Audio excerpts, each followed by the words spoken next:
সংখ্যালঘু দল সংগঠনৰ নেতৃত্বত গুৱাহাটী চচলত আমি উত্তাল প্ৰতিবাদ আৰম্ভ কৰিছোঁ কিয়নো একমাত্ৰ মুছলমানক টাৰ্গেট কৰি এইখন চৰকাৰে মুছলমানক আসলতে হাৰাশাস্তি দিব বিচাৰিছে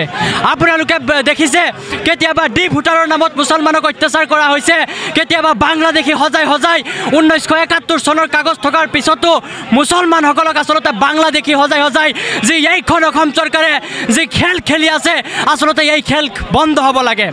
অন্যথা আমি আজি গুৱাহাটীত প্ৰতিবাদ আৰম্ভ কৰিছোঁ অন্যথা আমি দিল্লীৰ ৰাজপথত প্ৰতিবাদ কৰিবৰ কাৰণে আমি মুছলমান ৰাইজ প্ৰস্তুত আছোঁ আজি গুৱাহাটী চচলত আমি উত্তৰ পূৰ্বাঞ্চল সংখ্যালঘু ছাত্ৰ সন্থা নেমছু